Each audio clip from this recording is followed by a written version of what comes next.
Coming to you live here with our correspondent Richard Ings, who's in London today for the Together Declaration stunt taking place in Parliament Square.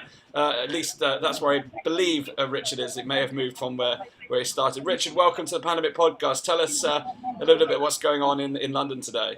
Thanks, Dan. Yeah, so I'm here, with the Together Declaration team, and it's been very busy. We've had Steve Baker come down to talk to us from the Conservative Party, who's been very good on the whole issue of vaccine passports, because that's the main reason why we're here, is to send a message to the government that we're not going to accept, people are not going to accept vaccine passports, so people have been encouraged to sign the Together Declaration, Declaration.org.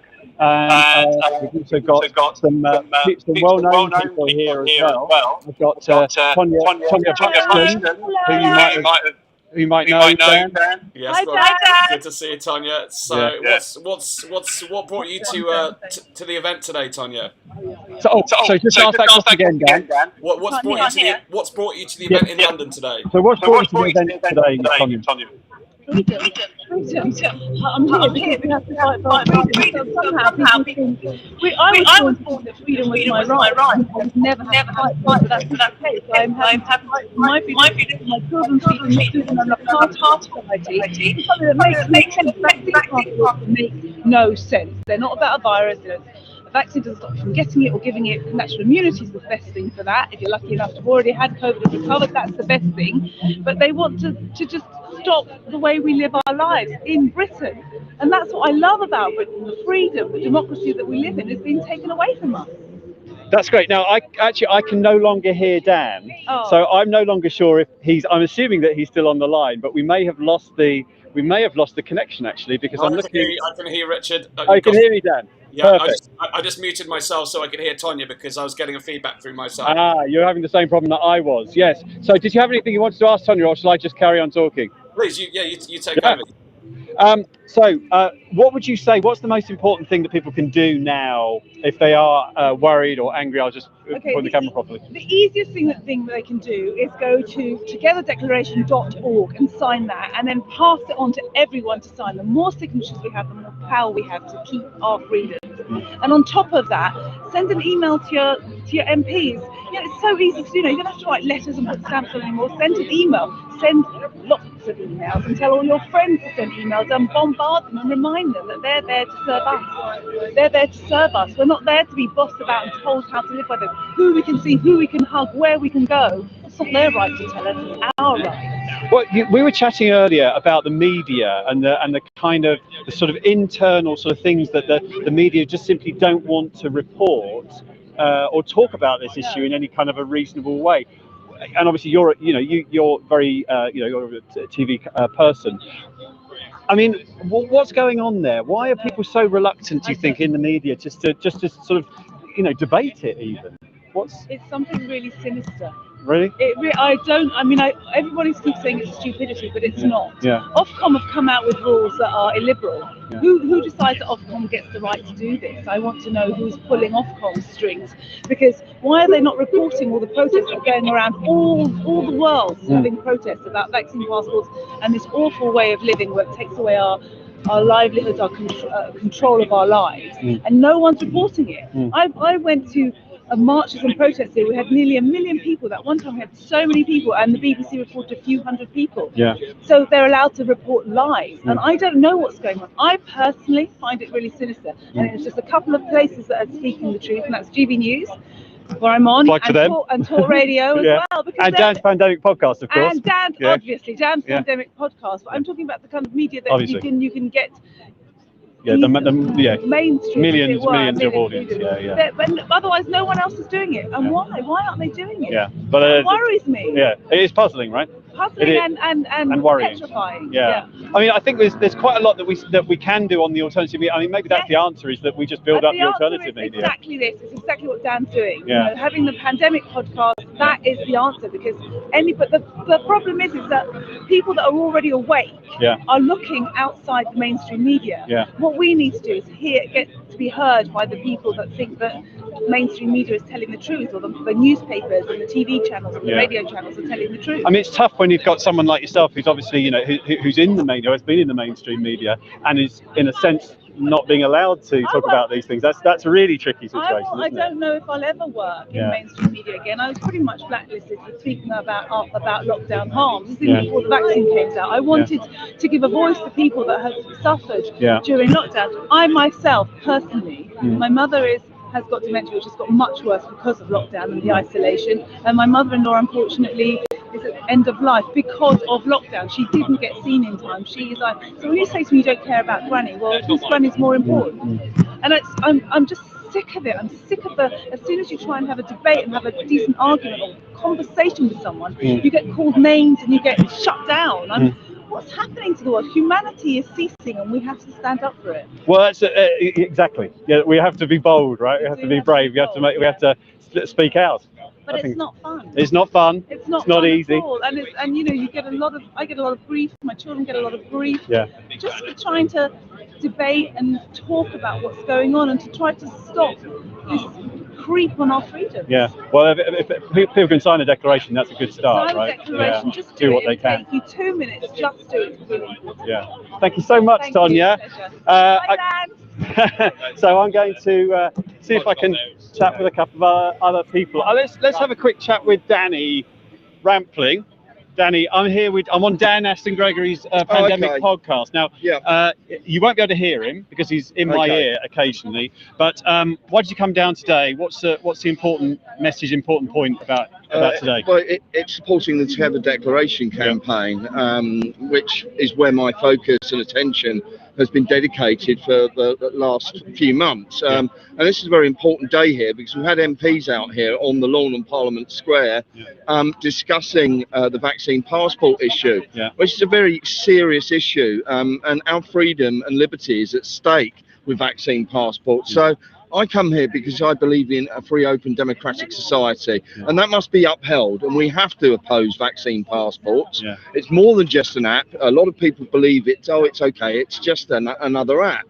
But no, you have to think long term as to the implications of a vaccine passport. It's a framework for intrusive surveillance, and it's also a framework for a social credit scoring system. Now, if you don't actually know what a social credit scoring system is, then do some research, look at the Chinese model. That could be coming here if we do not stand up and unite and oppose vaccine passports. Now, this affects everybody, whether you are vaccinated or whether you are unvaccinated. There is no place for a vaccine passport in our society. And that's what the MPs here this afternoon have been discussing with Alan Miller and other members of the Together Declaration. And it's really great and honourable that they have taken time to come out here, and very brave of them, to stand in front of Parliament and discuss this matter with members of Together Declaration and other members of the public. You know, we have to thank them enormously, and they are supporting the Together Declaration campaign. So please, if you have just joined us, then please share the togetherdeclaration.org. We're looking at 1 million signatures on the charter. Sign and share the charter, even if that's all you can do. But yeah, please get behind this. This is a really pivotal critical junction point that we are at in terms of democracy, freedom and civil liberties. Thank you. I think, I was going to say, I think the point about the MPs thing is really important, is that they are trying to help. Some of them are trying to do their bit, right? Some of them are, yes, clearly. But there appears to be a lot of MPs who are towing the party line, and they are cowering in the shadows of denial. And that is unacceptable. Democracy and freedoms have been fought for. Let's go back over 70 years to the Second World War and the First World War. That was about freedom and our liberty of today, which appears to have been somewhat forgotten in sections of society and politics. And I think it's complete disregard and disrespect to all of those brave men and women and the sacrifice that they made for our freedoms of today. And because you're very connected, or have been very connected with the hospitality thing. What do you think? I mean, why do you think the young are maybe not resisting it as much as you'd expect, or maybe not as angry about it as you might expect? Do you have any idea about that? You can say that, but there are. You have James in Wales with the Students Against Tyranny. Oh yeah. And there are a lot of kids that are, you know, kind of coming onto demonstrations and public assemblies. Students have been severely impacted with this, and they need to stand up and, you know, believe that in freedom and democracy and unite. This is about unity. It's beyond politics. Whatever your political leaning is, whether you're left or right or middle ground, whatever you feel, or you're apolitical, this is about human rights and our future as humanity. It's way beyond those political divisions, and this is about uniting for freedom. We are stronger together. But I work in the nightclub industry and festival events, and there has been a lot of underground parties going on and raves in the outer orbital of London, just as there was back in 87, 88, 89. History is repeating in that respect. And you know what? There's a whole scene emerging over there outside of the traditional scene, and this is a danger to licensed premises, because the more restrictions that get put on licensed premises, Scotland, for example, they rolled out the passports. On the weekend of rolling it out, the trade was down 40 to 50% in licensed premises, in nighttime economy businesses. So that's an indication of the discontent out there, and people are creating their own music and entertainment scenes. This has been going on for the whole of the past 18 months, and it's growing, it's flourishing. So you may not see, there's a lot of people who don't want to kind of stand up and speak out as well. There is a huge silent majority out there as well, and that's something that we have to bear in mind. A lot of people don't want to come to a demonstration or a protest or put something on social media, but they agree with the principles of a free and open democratic society, and people are creating a DIY society. And I can foresee, the tighter these restrictions get, we are already creating a parallel society. If we look at what's going on in France, and Australia and Canada, Italy, with this green pass and these the medical segregation, mainstream media is not showing what is going on in these countries across the world. It's a linear presentation of the news. They are not showing millions of people out demonstrating week upon week across the world in opposition to the discrimination of vaccine passports. And that movement is growing. It's growing, an exponential movement of people who are in opposition towards the passports. Fabulous. Thank you, Danny. Dan, I hope you can still hear me. Thanks. We've got Sir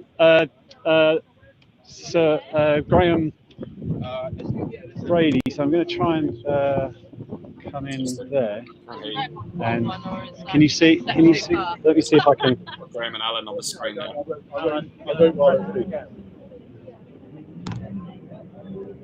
the live and just press. Okay, so I think. The live and it will start again. Can you see that frame all right, Dan?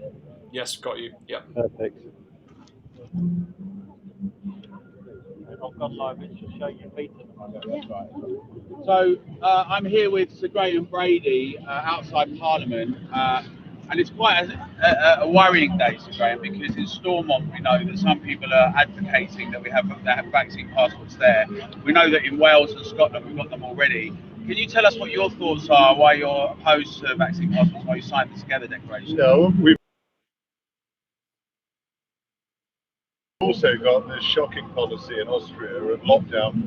Is that really we've got a big shift in power away from people to government, a big move towards a more authoritarian world where government can tell people what to do. And at the moment we've seen several months of most of the country, certainly in England, people moving back towards a more normal life. It's got to be the right thing to do. We've got to learn to live with COVID. We've got to accept it's going to be an endemic virus that's with us probably for many years to come. We can't live in a world where government can tell people that they can go to this shop and not that shop, and this person goes to the cinema and that person can't. We've got to move back to normal. We've got to give people responsibility for their own lives, for looking after themselves and for being responsible with other people. And so my concern is the vaccine passport, should that ever happen, risk locking in that shift to a world where government tells people what they can do, and a world where there's discrimination against some people, a world where different categories of people are treated in different ways. And we've just got to stop that.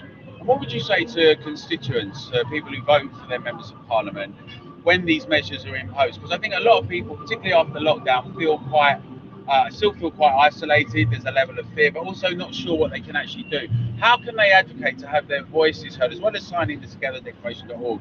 How much do MPs listen to their constituents if they're really opposed to this? And how much can that hold sway with the government in any decisions? Well, MPs do listen to their constituents. I think it's really very important that people understand. Back in the early months of the first lockdown, there was a degree of fear. There were a lot of people, nobody had any idea really what the virus was like, how serious it would be. Was it going to be as bad as the Ebola virus or something like that?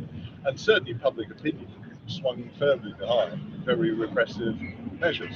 But I think we've moved on. I think most people now are in the mood to get on with their lives and get back to normal. And I think if we were to see an attempt to go back to that dark place that we've come out of, then I think people would get quite angry.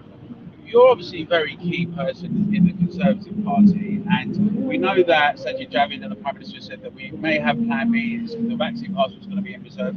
As we see what's happening in Wales and Scotland and potentially Northern Ireland, what's your take on what you think they want to do? But secondly, I mean, if we go in that direction, once the Prime Minister's already said that vaccines don't stop transmission, and we know that if you've had COVID, you can have really high immunity, where do you see this going? Well, I think the Prime Minister's instincts are for freedom, so I think we need to give as much encouragement and support in that direction as possible. But the other thing we've seen, of course, now is countries, parts of the United Kingdom, which have implemented vaccine passport restrictions, have seen that they haven't worked. And like most of the lockdown measures, we've seen them ineffective.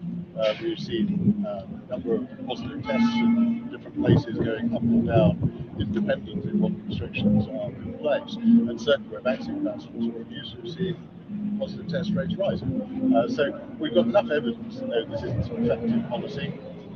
If we just step back and think about the dangers, we should also know that it really isn't a policy that's right. It offends every liberal principle. The idea that we would break down our society into different groups and treat some people worse than others. I mean, it really has been like watching a horror movie, seeing some scenes as we've seen in Australia and in Austria, as you say, and even in France and Italy, where you now need these to go anywhere, to travel on public transport and in cafes. It's sort of like once the genie's out the box and you do it, it sort of spreads everywhere.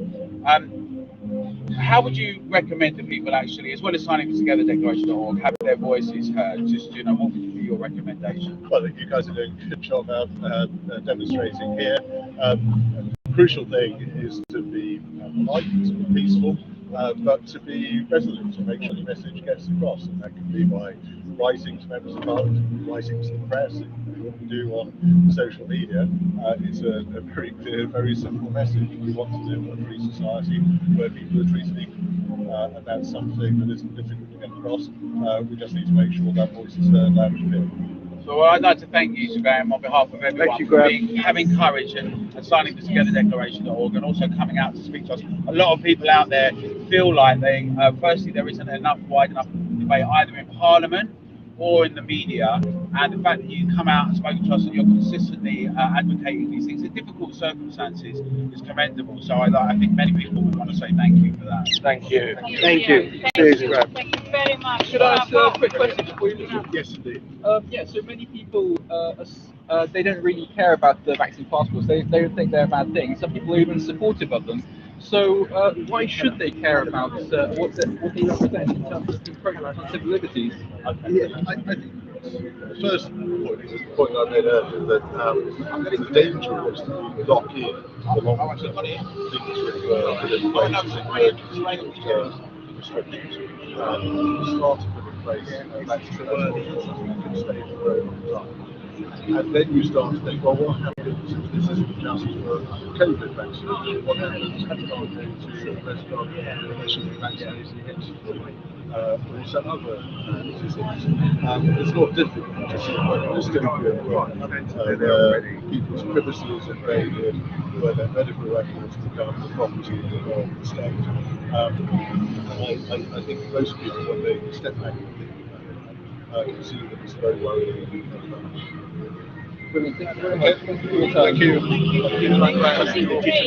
So I don't know how much of that you managed to get, Dan, because the angle and the sound wasn't maybe as perfect, but it's actually very good to have Sir Graham Brady come out as a sort of senior a Conservative politician at a time when I guess a lot of people are losing faith in politicians as being the any kind of a solution to this to the kind of craziness. So there's something quite positive out there, very positive actually, about these senior politicians being willing to come out and talk to us. I've just found Alan Miller looking like he might want to be on the Pandemic podcast, right? Now you're not going to be able to hear Dan. Oh, let me just get rid of that. You're not going to be able to hear Dan, Alan. Yeah. But obviously you've helped make this thing happen today. How's it been going? What do you think the impact will be from organising this event today? Well, you know, the thing is, it's fantastic that Sir Graham Brady and Steve Baker, Chris Green and Sammy Wilson all came out to speak to us. They've been very courageous to be outspoken. It's one step in many that I think we have to do. I think really in the end, people make history. It's when people make a decision to stand up and challenge things, that's when things change. And we can't rely on hoping that some MPs will do it. If we want to see MPs stand up, we as constituents need to go to them. We need to write to them, phone them up, speak to them in person. But more than that, we need to get involved in local groups, local hubs. We're together around the country. We're working with all sorts of different groups. Stand in the Park, great reopening, many others. People like WWD this weekend and Save Our Rights. There's many different people that are doing a number of things. You know, placards around roundabouts. We're going to have together groups all around the UK where people can actually get active, can encourage their friends and their locals and neighbours to speak to their MPs. As soon as we got over 100 people in a constituency that let their MPs know, so we're going to vote depending on what you do on this, they get very nervous. And we've already got 125,000 signatories. That's about 150 in each constituency. But I'd encourage everyone, talk to their friends, tweet, hashtag Together Declaration, sign the declaration, get 3 of your friends to sign togetherdeclaration.org, share it far and wide. They have definitely heard us. The government know about this. They heard us in Manchester when they had the Conservative Party conference. They heard us in Brighton at the Labour Party conference. It might seem like we never get the message across to some people, or that, you know, mainstream media doesn't amplify it, but things are changing, right? Many more people are realising that actually, like Chris Whitty said, we should treat this like the flu. This is not something that's like the Black Plague or Ebola. Many people who've had 2 jabs are now asking why it is that they have to have boosters and then they're not considered vaccinated and then they have to have a vaccine pass. And we've seen the terrible, outrageous treatment of people in Australia. In Austria, it's almost impossible to watch some of that. We've seen France and Italy, and we have a duty. I think we should avoid saying it's all a plan and it's all meant to happen. Whatever you think about why this is happening, it's really largely irrelevant. The question is, what can we do about it? What can I do about it? What can you do about it? Are you going to get involved and try and elevate a change and have your voices heard and stand up? Because the second enough of us do that with our MPs and with Parliament, it will stop dead. It will finish in Scotland and Wales and Northern Ireland, regardless of what they decide in Stormont today. And will be no plan B in England either. But that's dependent on you, on me, on all of us to do that. So sign the togetherdeclaration.org, but get involved with us. Get involved, join, help us. You stand in your local areas to challenge. That's the thing we need to do. And we're going to be going to doing a little stunt in a minute as well. Oh, yeah. What's going to do? There'll be an enormous banner that's going to be rolled out somewhere. It's huge. Somewhere? Well, we're not going to say where it is, but it's 40 meters wide, 3 meters high. It's 120 feet. And we want that image to go far and wide over all social media, Twitter, Facebook, Instagram, over Telegram. Please share it everywhere. It's going to be an enormous banner. We want it to be all over socials, get everyone trending on it. We want it to be seen everywhere. And we're getting our voices heard. So I know people are tired, they're exhausted, it's been a long haul, but this is the time now to keep pushing, right? And make sure we get our voices heard together. You always strike me as someone who is has been incredibly positive for like 18 months or however long it's been since you started doing Open for All and all that sort of thing. How do you manage to keep that degree of optimism and positivity when a lot of people, like you just saying, are sort of thinking, oh, it's not, it's going to happen anyway, and so on. So how do you do that? Well, I'm not sure. I'm not sure I'm necessarily optimistic, Okay. but I am trying. But I think we have to be realistic. But I refuse to believe. I'm not going to see my country turned into some of the scenes I've seen around the world. And I'm not going to start saying all these words. People always say what they do, but it's just unsanctionable, unconscionable, and it's not going to be something I'm going to be prepared to see. So the choice for me is, what am I going to do with all of the resource I've got to try and encourage other people to stand together to challenge it, right? Because if we get down in the doldrums, obviously we all get exhausted, we get tired, we get disillusioned. I see our friends in Australia, in Italy and France and Austria and elsewhere. I see what's happening in Gibraltar, 100% vaccinated, and they're talking about lockdowns. And I just think it's terrible. No one would have ever, if you'd have said this 20 months ago, you would have probably been laughed out of the room. I'm not prepared to see this happen on what I consider my watch. And so I'm going to stand here for that. That's what I'd encourage everyone to do. The optimism and pessimism bit, in a way, it's irrelevant. What we can say is that if we don't do anything, things will go outside our control. And if we want to control the direction of travel, we have to stand up and do that. And that's what I'm trying to do, and I would like everyone else to do. Yeah. Well, it's just I have total respect for the fact that you managed to keep the kind of degree of energy that is required to kind of fight these sorts of things. So, no worries. You're going to do the banner in a minute, are you? Yes, right. So I'm probably going to join you on that. Thanks, Alan. So actually, yeah, I mean, it's been a kind of really positive event, I think, in lots of ways, and it hasn't obviously finished just yet. Being able to sort of bring in some of the kind of decision makers, I guess, and although we haven't had Boris Johnson down here, there's something to be said for having some of these key Conservatives coming down and being willing to sort of stand outside Parliament and say we're with you, essentially, like we're together with you. So I think this is a good demonstration. If the is probably the wrong word, but a demonstration in the sense that it's a good example of why we should perhaps stay optimistic. Is my feeling about it. I think whether people are just moving over to wherever the next point is. Can you still? Are we still live, Dan? We are still live, yeah, very much so. Yeah. So I mean, the shared message amongst everyone you've spoken to there is that it's time to take action. And I think that's true. Yeah. There's people watching from home today. If you haven't signed the Together Declaration yet, you can go to togetherdeclaration.org, add your signature. Please do share that. Share it on Telegram, share it on social media, email it to your friends, text it to your friends and family.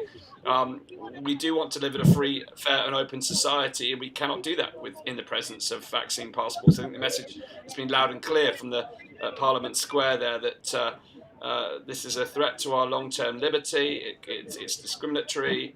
It's going to set back our economic recovery. It's going to divide society. So it's a very clear message that we have to stand together. And I love the idea of people gathering in their local towns and cities to make their voices heard, because absolutely right, as Alan said, the moment your MPs see that there's a resistance against a particular issue, then hopefully they'll start to pay attention.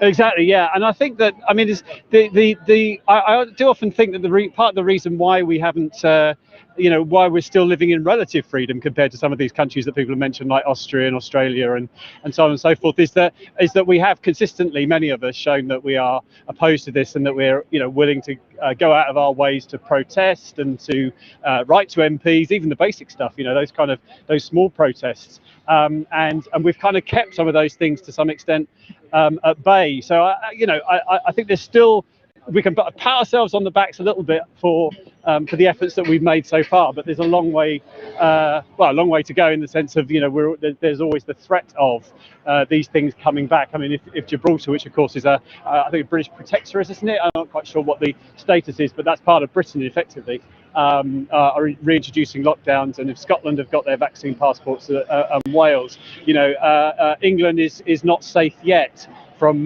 potentially being in a very similar situation. So we have to continue to keep the pressure up, keep doing our bit to try and prevent any return to lockdowns or bringing vaccine passports in and whatnot. Yeah, absolutely. I mean, what's really fascinating, I spoke to some students recently who essentially said that the COVID conversation isn't even part of the conversation anymore. You know, they're not talking about it at university. They're not talking about themselves.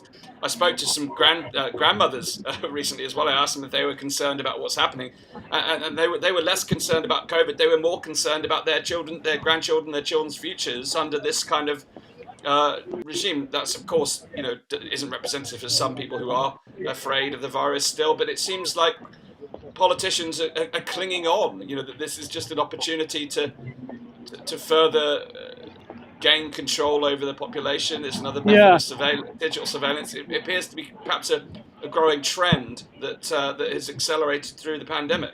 I agree. I think one of the things that's still a little bit unclear is you know, whether or not the software's got a bit broken on the decision making side of things, and that they're continuing to pursue things which ultimately people are not that interested in doing. So effectively, you know, the third dose stuff or even vaccine passports, there's no great demand for it. No one's going, let's all have vaccine passports. We need vaccine passports. Or, you know, we're you know, obviously a lot of people are going for their third injections and whatnot. But, you know, there's not a great, you know, not a great deal of interest in these things. So you kind of wonder, you know, the government, you know, what are they trying to achieve?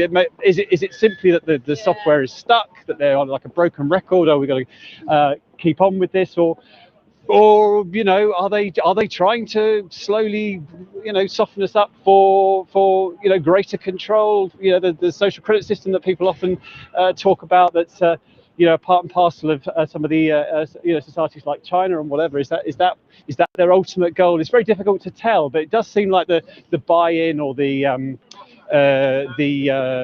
desire of the British public, or possibly even publics elsewhere in Europe, isn't. There's no demand for this. This is simply happening despite what we might wish or what we might feel. But then equally, there's not a fantastic amount of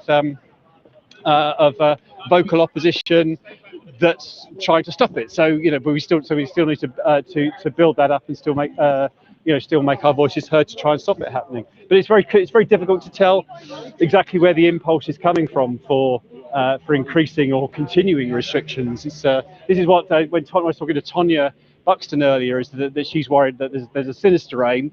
Alan Miller was trying to stress that, you know, let's not worry too much about the whys of it. Let's just deal with the whats and how we stop it. But it is very confusing and very difficult to understand exactly why they're continuing to pursue some of these policies at the moment.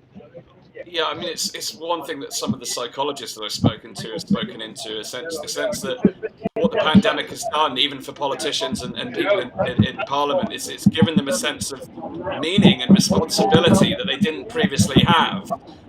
You know, whether you look at any of the data on employee satisfaction, there's a lot of people in the UK who are dissatisfied with their working conditions, their jobs. You can pretty much extend that to Parliament, likely. But you know, this has given people a greater sense of meaning and purpose, fighting the virus, and almost the threat of going back to normal and having to go back to your day jobs. It's been speculated by some of the psychologists that meaning and purpose they've gained from operating this way has given them a greater sense of power. And I've referenced the Stanford prison experiments before on here, and I've actually hopefully got the actual conductor of that experiment coming on the show soon. But again, in those environments where people have a sense of power, people don't want to relinquish it, even if it's a minor sense of power. So there's potentially an element of that going on. But I do also agree with Alan's point that actually, regardless of why this is happening, it's important that we start to understand what we can do and how we can affect change. Because often when people see things happening, they feel powerless.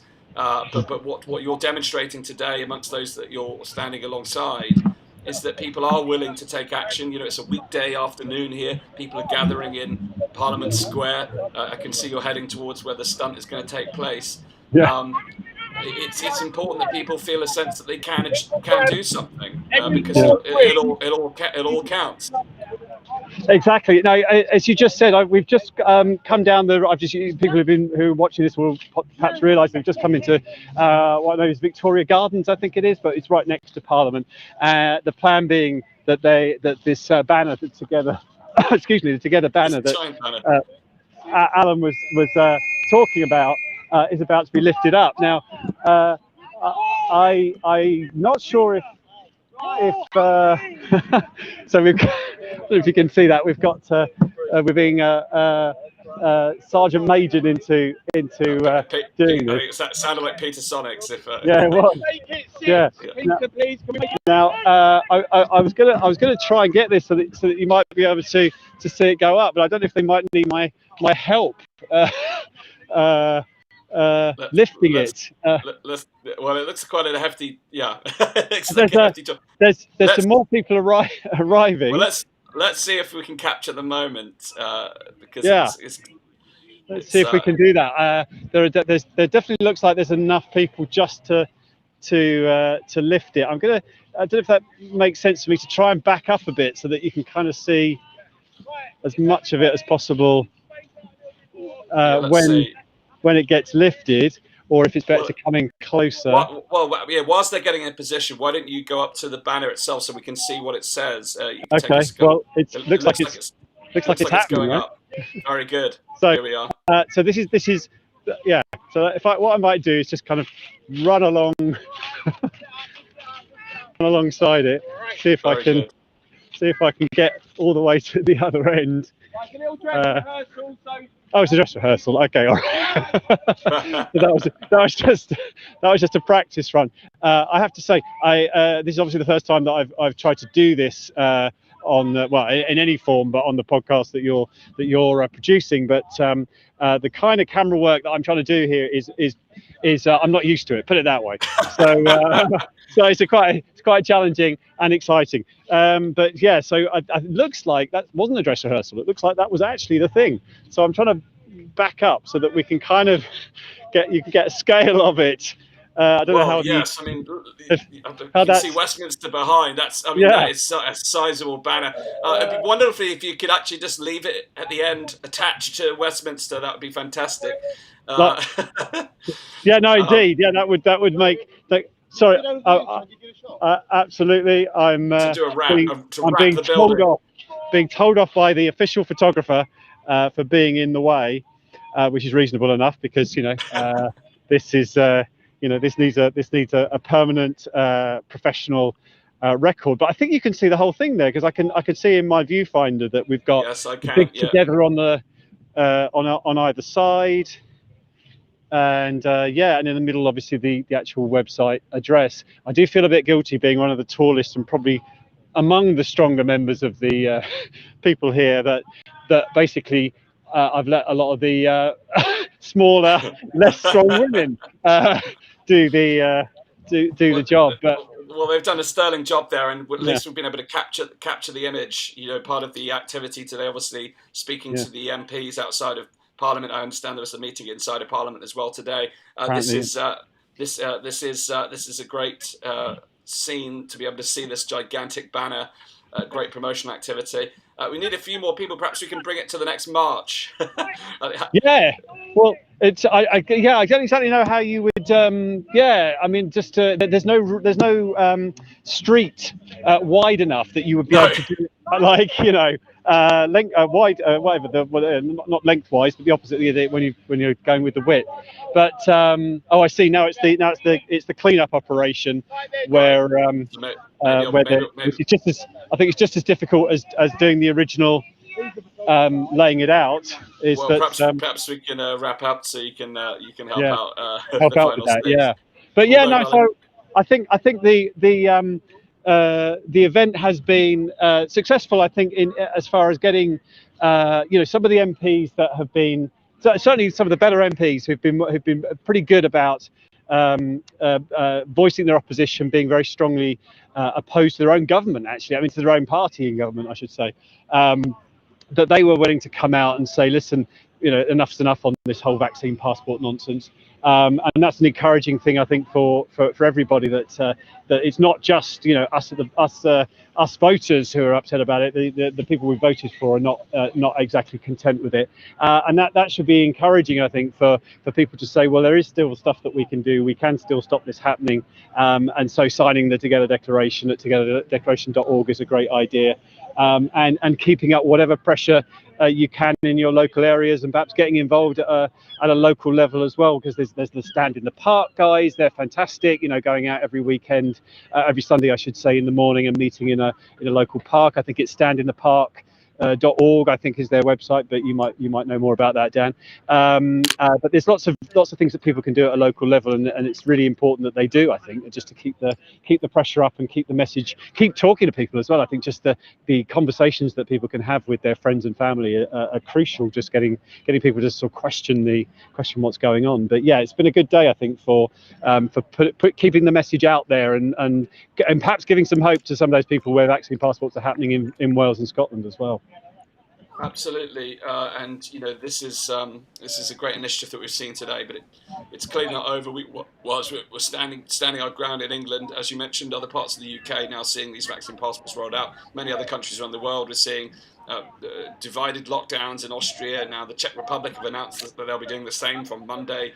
The reality is, with these types of policies, it seems what society permits, in many ways, it promotes. But I think you made such an important point in that people aren't asking for these things, yet politicians are driving them forward. So it's really important that we start to ask questions and show resistance against these things, because otherwise, we're going to get caught like deer in the headlamps here, and these things are going to start rolling out in ways that we perhaps can't imagine.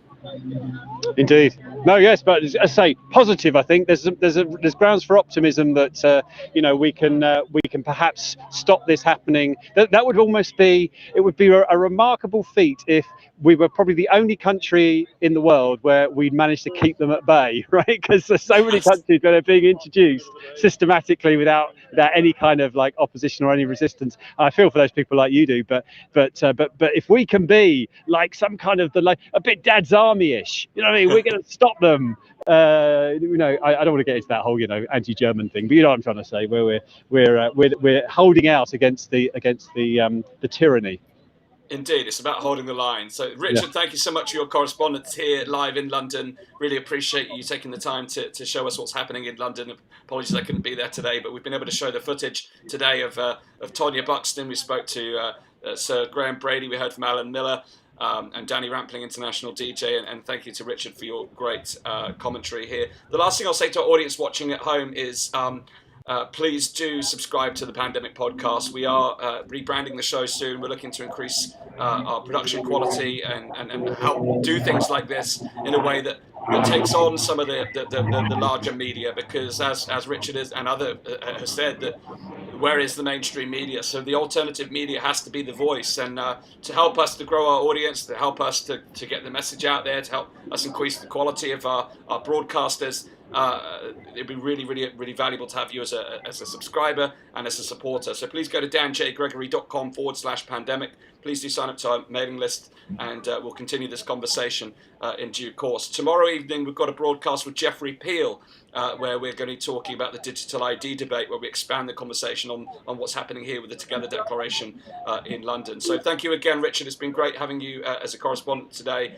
Good afternoon to everyone. Have a great day, and tune into the very next episode of the Pandemic Podcast at 8 p.m. tomorrow night. Thanks so much. Bye, Danny.